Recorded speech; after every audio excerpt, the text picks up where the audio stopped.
మెడ్ plus లో అదే medicine అదే క్వాలిటీ, మార్కెటింగ్ డిస్ట్రిబ్యూషన్ ఇంకోటి అంటూ వీళ్ళకి అదనపు ఛార్జీలు ఉండవు. అందువల్లే 50 to 80% డిస్కౌంట్ లో మనకు అందిస్తున్నారు.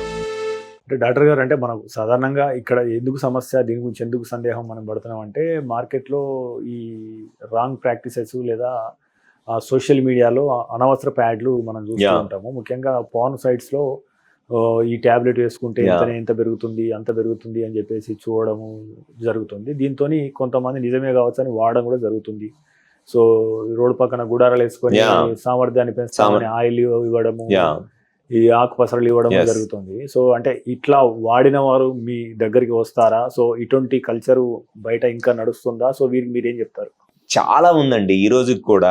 ఏది సైన్స్ అనేది, టెక్నాలజీ అనేది, లేకపోతే అవేర్నెస్ అనేది ఇంత అడ్వాన్స్డ్లో ఉన్నా స్టిల్ ఇప్పటికీ కూడా ఏదో రోడ్డు పక్కన గుడారాల్లో ఈ ఆయుర్వేదం మందులు, లేకపోతే రోడ్డు పక్కన ఏరు మొక్కలు వాళ్ళు, లేకపోతే కొంతమంది అయితే అసలు ఏదో పెన్నిస్ సైజ్ పెరిగిద్ది అని చెప్పిన ఆన్లైన్లో ఏదో యాడ్స్ ఇస్తే వేలు రూపాయలు కట్టి ఆ మెడిసిన్స్ తెచ్చుకొని వాడుతూ ఉంటున్నారు. 21-22 ఇయర్స్ ఏజ్ దాటిన తర్వాత పెన్నిస్ లోపల ఉన్న టెస్టోస్టిరాన్ హార్మోన్ రిసెప్టార్స్ బ్లాక్ అయిపోయిన తర్వాత ఏమి చేసినా పెన్నిస్ సైజ్ పెరగదండి. Penis as per such size అయితే మట్టికి పెరగదు. కాకపోతే లావుగా కనపడటానికి జస్ట్ సబ్క్యూటేనియస్ గా మన బాడీలో వేరే దగ్గర ఫ్యాట్ తీసుకొని ఫిల్లర్స్ లాగా పెన్నిస్ కిందకి ఇంజెక్ట్ చేసుకుంటే టెంపరీగా ఆ పెన్నిస్ అనేది లావుగా కనపడింది. బట్ ఆ ఫ్యాట్ అనేది కొన్ని రోజుల్లో మళ్ళీ పోయింది.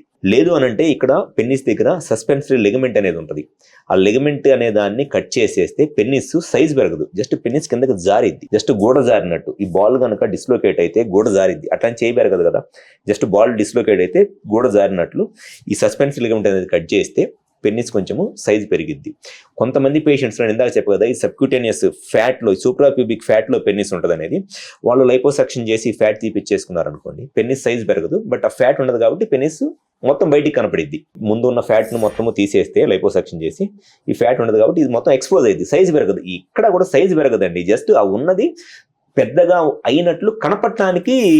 ఒక సింపుల్ ఎగ్జాంపుల్ లాగా చెప్పాలంటే, మనము 5.5 5.8 ఫీట్ హైట్ ఉన్నాం అనుకోండి, లావుగా ఉన్నప్పుడు కనపడిన హైట్కి అదే హైట్లో సన్నగా ఉన్నప్పుడు కనపడిన హైట్కి ఉన్న డిఫరెన్స్ అనమాట. ఆయిల్స్ కానీ లేదా ఆకుపసర కానీ లేదా టాబ్లెట్స్ కానీ వాడి ఇన్ఫెక్షన్స్ తో మీ దగ్గరికి ఎవరైనా వచ్చారా? చాలా మంది వస్తారండి. ఈ అనవసరంగా ఈ పిఆర్పి ఇంజెక్షన్స్, సైజు పెరిగిద్ది అని చెప్పి పిఆర్పి ఇంజెక్షన్స్ చేయించుకుంటారు. అసలు పిఆర్పి ఇంజెక్షన్స్ వల్ల మిల్లీమీటర్ సైజు కూడా పెరగదు. చాలా మంది పేషెంట్స్ నా దగ్గర బాంబే వెళ్ళి, ఢిల్లీ వెళ్ళి, మెయిన్ అక్కడ బాగా మిస్యూజ్ అవుతుంది ఎక్కడనంటే ఆ బాంబేలో, ఢిల్లీలో మరి ఎవరు చేస్తున్నారు, ఈ హైదరాబాద్లో కూడా కొంతమంది పిఆర్పి ఇంజెక్షన్స్ చేయించుకుంటే సైజు పెరిగిద్ది అని అన్నెసెసరీ ఇంజెక్షన్స్ చేయించుకొని, ఆ ఇంజెక్షన్స్ వల్ల పెన్నిస్ లోపల మజిల్ ఎంతో కొంత ఫైబ్రోసిస్ వచ్చేసి, ఇన్ఫెక్షన్ వచ్చేసి, లేకపోతే సబ్క్యూటేనియస్గా ఫ్యాట్లో ఇంజెక్షన్స్ చేయించుకొని స్కిన్ అనేది ఇన్ఫెక్షన్ వచ్చేసి దానివల్ల వచ్చే పేషెంట్స్ కొంతమంది ఉంటారు. సో అసలు ఇవన్నీ అబ్సల్యూట్లీ రాంగ్ ప్రాక్టీసెస్ అండి. ఇంజెక్షన్స్ చేయించుకుంటే సైజ్ పెరిగిద్ది, సబ్క్యూటేనియస్ ఫ్యాట్గా ఇంజెక్షన్స్ చేయించుకుంటే లావు పెరిగిద్ది అని అవన్నీ అసలు ఏముండదండి అసలు.